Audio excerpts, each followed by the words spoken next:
तानी तोर राशन पर चले परिवार तब हमारा सोझा बन तारे।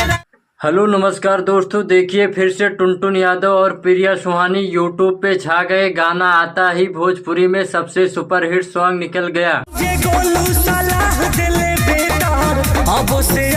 देखिए वायरल गर्ल प्रिया सुहानी को टुनटुन यादव ने अपने गाने में काम दिया। यह गाना भोजपुरी में बहुत तेजी से वायरल हो रहा है। देखिए टुनटुन यादव ने कहा, प्रिया सुहानी को बहुत जल्द सुपरस्टार बना दूंगा। यह बात काफी तेजी से वायरल हो रही है। देखिए टुनटुन यादव ने बताया कि मेरा अभी प्रिया सुहानी के साथ लगातार 2-3 गाना सुपरहिट आएगा। देखिए प्रिया सुहानी टुनटुन यादव के साथ काम करके काफी ज्यादा खुश हो गई। वह बोली, यह गाना काफी बेहतरीन है। देखिए इस गाने में प्रिया सुहानी क्या कमाल का डांस की है और उससे भी बेहतरीन उनकी एक्टिंग है।